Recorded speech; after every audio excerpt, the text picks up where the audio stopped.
Tiga orang eks-pasukan khusus Inggris tewas dihantam rudal Rusia.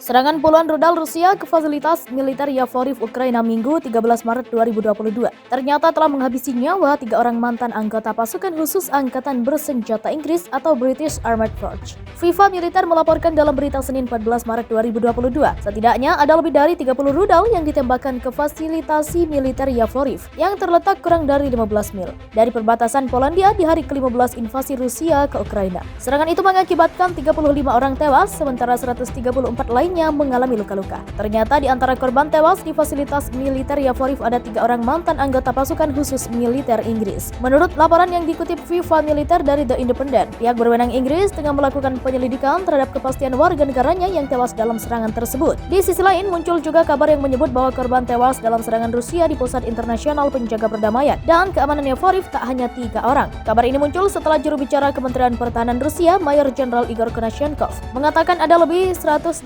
prajurit asing yang berada di fasilitas militer Yavoriv. Akibat serangan itu lebih dari 180 tentara bayaran asing dan sejumlah besar senjata asing dihancurkan, kata Konashenkov. Fakta Pertahanan Atlantik Utara memastikan pihaknya sama sekali tak mengerahkan pasukan masuk ke Ukraina, meskipun Amerika Serikat telah mengerahkan sejumlah pasukannya ke Polandia dan negara-negara tetangga Ukraina. Terkait hal ini, seorang pejabat Kementerian Pertahanan Amerika Serikat memastikan tidak ada anggota militer AS yang berada di fasilitas militer di Ukraina itu. China telah memutuskan untuk mengirim bantuan ekonomi ke Rusia dalam konflik Ukraina. Namun mengenai bantuan militer, saat ini China masih mempertimbangkan. Bantuan China kepada Rusia membuat Amerika Serikat merasa ketakutan karena konflik tersebut berpotensi akan semakin membesar. Sebelumnya, penasihat keamanan nasional Amerika Serikat Jake Sullivan memberikan peringatan bertemu dengan diplomat top China Yang Jiechi di Roma pada Senin 14 Maret 2022. Ketika di Roma, pihak Amerika Serikat sempat berbicara kepada China tentang konsekuensi jika membantu Rusia untuk menghindari sanksi besar-besaran atas perang di Ukraina. Pertemuan antara Sullivan dengan mitra China tersebut membuat pejabat Amerika Serikat pesimis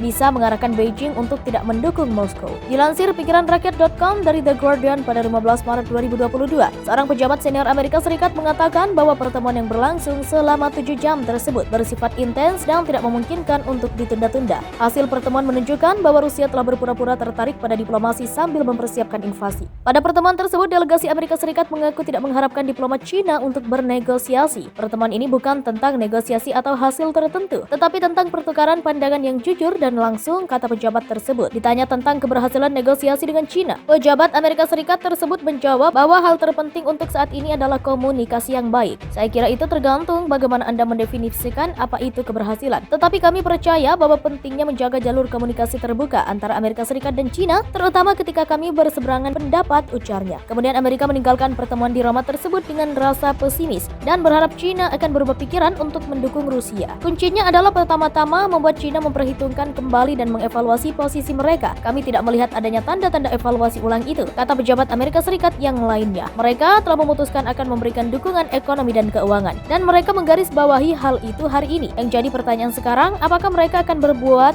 lebih jauh? Katanya lebih lanjut. Daftar belanja militer Rusia yang teratas di China adalah drone bersenjata dan berbagai bentuk amunisi. Namun Amerika Serikat menilai bahwa transaksi militer apapun tidak akan berjalan mudah. Saat ini Rusia sangat terdesak membutuhkan bantuan ekonomi dan keuangan dalam menghadapi sanksi yang dijatuhkan oleh Amerika Serikat dan sekutunya. Rusia tidak dapat mengakses hampir semua cadangan emas dan valuta asingnya senilai 640 miliar dolar atau setara 9,1 kuadriliun. Namun Rusia masih memegang sebagian dari cadangan tersebut dalam mata uang yuan, sehingga China akan dapat turun tangan untuk memberikan bantuan. Amerika Serikat dibuat kebingungan karena tidak bisa mengarahkan China untuk tidak ikut campur dengan Rusia. Jika China mendukung Rusia dalam pertikaiannya dengan Barat, pemerintahan Joe Biden akan mengalihkan fokusnya untuk membujuk sekutu, khususnya di Eropa, agar memikirkan kembali hubungan mereka dengan China. Pejabat Amerika Serikat tersebut percaya bahwa kuncinya adalah proses dialog yang hati-hati dengan Eropa tentang apa yang diungkapkan China tentang tujuan globalnya. Tujuan kami pada dasarnya adalah untuk merangkul China dengan hati-hati dan membiarkan orang Eropa tahu apa yang kami lakukan selama ini. Tetapi jika sudah jelas bahwa China bergerak ke arah lain, biarlah,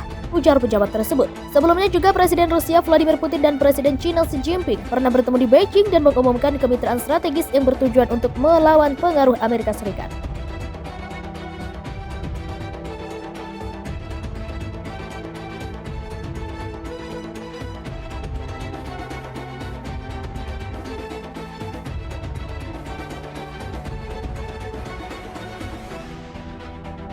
3 orang eks-pasukan khusus Inggris tewas dihantam rudal Rusia. Serangan puluhan rudal Rusia ke fasilitas militer Yavoriv, Ukraina Minggu 13 Maret 2022 ternyata telah menghabisi nyawa 3 orang mantan anggota pasukan khusus Angkatan Bersenjata Inggris atau British Armed Forces. FIFA Militer melaporkan dalam berita Senin 14 Maret 2022, setidaknya ada lebih dari 30 rudal yang ditembakkan ke fasilitasi militer Yavoriv yang terletak kurang dari 15 mil dari perbatasan Polandia di hari ke-15 invasi Rusia ke Ukraina. Serangan itu mengakibatkan 35 orang tewas, sementara 134 lainnya mengalami luka-luka. Ternyata di antara korban tewas di fasilitas militer Yavoriv ada 3 orang mantan anggota pasukan khusus militer Inggris. Menurut laporan yang dikutip FIFA Militer dari The Independent, pihak berwenang Inggris tengah melakukan penyelidikan terhadap kepastian warga negaranya yang tewas dalam serangan tersebut. Di sisi lain, muncul juga kabar yang menyebut bahwa korban tewas dalam serangan Rusia di Pusat Internasional Penjaga Perdamaian dan Keamanan Yavoriv tak hanya 3 orang. Kabar ini muncul setelah juru bicara Kementerian Pertahanan Rusia, Mayor Jenderal Igor Konashenkov,